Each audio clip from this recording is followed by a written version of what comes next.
வணக்க மக்களே, நாம இந்த ஆரோக்கியமான பதிவில் உளுத்தம் பருப்பில் நிறைந்திருக்கக்கூடிய மருத்துவமைகளை பற்றி பார்க்க போகிறோம். முதல்ல உளுத்தம் பருப்பில் நம்ம என்னென்ன சத்துக்கள் நிறைந்திருக்கு அப்படின்னு தெரிஞ்சுக்கோம். இந்த சத்துக்கள் தான் நமக்கு நிறைய மருத்துவமைகளை அளிக்கிறதுக்கு காரணமாகவே இருக்கு. உளுத்தம் பருப்பில் அதிக அளவு புரோட்டீன் என்று சொல்லக்கூடிய புரதம் இருக்கு. அதாவது 100 கிராம் உளுத்தம் பருப்பில் 25 கிராம் அளவுக்கு புரத சத்து இருக்கு. அப்புறம் கால்சியம் சத்து, இரும்பு சத்து, potassium, magnesium, vitamin B6, copper, அதிக அளவு ஃபைபர் என்று சொல்லக்கூடிய நார் சத்து போன்ற பல நுண்ணூட்ட சத்துக்கள் அதிகமாகவே உளுத்தம் பருப்பில் இருக்கு. இந்த உளுத்தம் பருப்பை தொடர்ந்து நம்ம எடுத்துக்கொள்ளும் போதோ அல்லது உளுத்தம் பருப்பான செஞ்சிருக்கக்கூடிய உணவுகள் எடுத்துக்கொள்ளும் போது என்னென்ன நன்மைகள் நமக்கு கிடைக்குது அப்படின்றத பற்றி ஒவ்வொன்றா தெளிவாக விளக்கமாக பார்ப்போம். அதை பற்றி பார்க்கறதுக்கு முன்னாடி இந்த வீடியோக்கு மட்டும் ஒரு லைக் கொடுத்துட்டு இந்த தகவலை உங்களுக்கு தெரிஞ்சவங்களுக்கும் ஷேர் பண்ணிடுங்க. ஏன்னா இது அவங்களுக்கும் பயனுள்ளதாக இருக்கக்கூடிய ஒரு ஆரோக்கியமான பதிவு தான். இது போன்ற அப்டேட்ஸ்கள் நீங்கள் தொடர்ந்து பார்க்கறதுக்கு நம்மளுடைய ஹெல்த் நியூஸ் தமிழ் சேனலை சப்ஸ்கிரைப் பண்ணி வச்சுக்கோங்க. பக்கத்தில் இருக்கக்கூடிய பெல் பட்டனையும் கிளிக் பண்ணி ஆல் அப்படின்ற ஆப்ஷனையும் மறக்காம செட் பண்ணி வச்சுக்கிட்டீங்க அப்படின்னா நான் போடக்கூடிய எல்லா அப்டேட்ஸும் உங்களுக்கு நோட்டிஃபிகேஷன் அடிக்கடி வந்து சேரும். சரி வாங்க மக்களே, இப்போ வீடியோக்குள்ள போயிடலாம். முதல்ல நம்ம சிலருக்கு தொடர்ந்து இந்த தோள்பட்டை வலி, முதுகு வலி, மூட்டு வலி எல்லாம் இருக்கும். ஸோ அவங்களுக்கெல்லாம் உளுத்தம் பருப்பை அதிகம் அவங்களுடைய உணவுகளை சேர்த்து கொடுத்தோம் அப்படின்னா அந்த வலிகள் எல்லாமே குறையிறதுக்கு வாய்ப்பு இருக்கு. அடுத்து நம்மள இன்னும் பல பேருக்கு பார்த்தோம்னா எலும்பு குறைபாடு பிரச்சனை இருக்கும். எலும்புருக்கி நோய், ஆஸ்டியோபோரோசிஸ், அதாவது எலும்பு சார்ந்த பிரச்சனைகளான இந்த ஆஸ்டியோபோரோசிஸ், எலும்பு மெலிவு நோய், மூட்டு வலி, முடக்குவாதம், இது மாதிரி பலவிதமான நோய்கள் இருக்கும் இல்லையா. ஸோ இதெல்லாமே நமக்கு எதனால ஏற்படுதுன்னு கேட்டீங்கன்னா எலும்பினுடைய அடர்த்தி குறைவதால தான் இந்த மாதிரி எலும்புகளில் வலி ஏற்படும். இப்போ நம்ம எலும்புகளை பலப்படுத்திட்டோம் அப்படின்னா அந்த பிரச்சனைகள் கியூர் பண்ணலாம். இப்படிப்பட்ட நோய் இருக்கக்கூடிய இவங்களால எந்த விதமான வேலைகளையுமே சரியாக செய்ய முடியாது.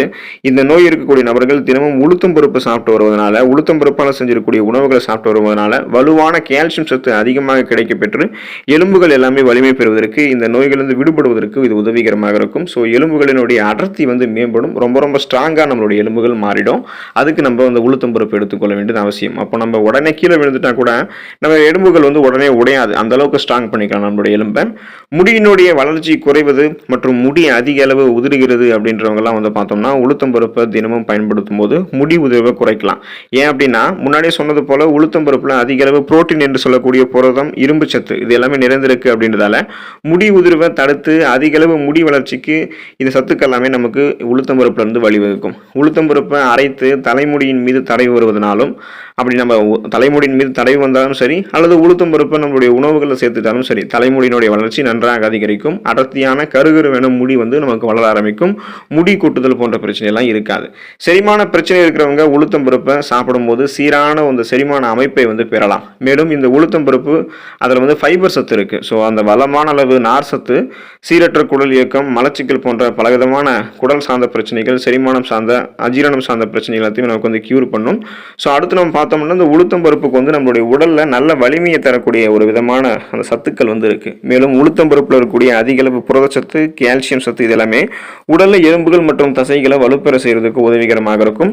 முக்கியமாக குழந்தைகளினுடைய உடல் வளர்ச்சிக்கெல்லாம் உளுத்தம் பருப்பு மிகவும் உதவிகரமாக இருக்கும். மேலும் சிலர் பார்ப்பதற்கு மிகவும் மெலிந்து காணப்படுவாங்க இல்லையா. ஸோ ரொம்ப ரொம்ப வெயிட் லாஸா இருப்பாங்க.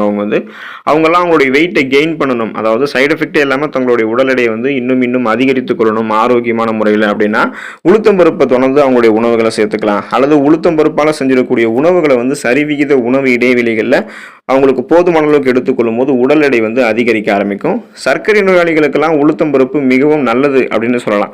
ஏன் அப்படின்னா சர்க்கரை நோயாளிகளினுடைய ரத்தத்தில் இருக்கக்கூடிய அந்த சுகருடைய அளவை ரத்தத்தில் கண்ட்ரோலாக வைத்திருக்கிறது ரொம்ப ரொம்ப முக்கியம். ஸோ அப்படிப்பட்டவங்கெல்லாம் உளுத்தங்களி, அந்த உளுத்தங்களியை அடிக்கடி சாப்பிட்டு வந்தாங்க அப்படின்னா உளுத்தம் பருப்பில் இருக்கக்கூடிய அந்த ஃபைபர் என்று சொல்லக்கூடிய நார் சத்து ரத்தத்தில் இருக்கக்கூடிய சர்க்கரையினுடைய அளவை சீராக வைக்கும். மேலும் அவர்களுக்கெல்லாம் இன்சுலின் சுரக்கிறத சீராக்கும். இன்சுலின் சுரந்துருச்சு அப்படின்னாவே அவங்க ரத்தத்தில் இருக்கக்கூடிய சர்க்கரையினுடைய அளவு அதிகமாக, அதாவது கண்ட்ரோல் பண்ணிக்கலாம். நாளடைவில் அந்த சுகர் ப்ராப்ளத்திலிருந்து விடுபட்டுக்கலாம். ஸோ இதுக்காக நம்ம என்ன பண்ணணும் அப்படின்னா உளுத்தம் பருப்பு எடுத்துக்கொள்ள வேண்டியது ரொம்ப ரொம்ப அவசியமாக இருக்கு. பிபி என்று சொல்லக்கூடிய பிளட் ப்ரெஷர், அதாவது ரத்த அழுத்தத்தை கட்டுக்குள்ள வைக்கிறதுக்கு நமக்கு உளுத்தம் பருப்பு உதவிகரமாக இருக்கும். அதாவது உளுத்தம் பருப்புல பொட்டாசியம் சத்து அதிகமாக இருக்கு.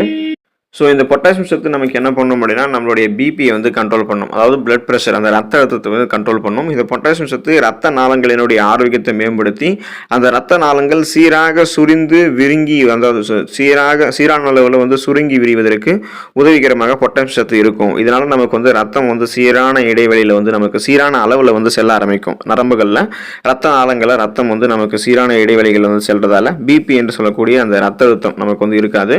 உளுத்தம் பருப்பு சாப்பிடும் சாப்பிடும்போது உடலினுடைய சூட்டை குறைத்து உடலை வந்து குளிர்ச்சியாக வைத்துக் கொள்வதற்கு இந்த உளுத்தம் பருப்பு உதவிகரமாக இருக்கும். கடுமையான உடல் சூடில் இருக்கிறவங்கலாம் உடல் குளிர்ச்சியை வந்து இயற்கையான முறையில் வந்து பெறுவதற்கு இந்த மாதிரி உணவுகளை சாப்பிடணும். ஸோ உளுத்தம் பருப்பையும் சாப்பிடும்போது உடல் குளிர்ச்சியாக இருக்கும், நரம்பு மண்டலம் எல்லாம் ஆரோக்கியமாக இருக்கும்.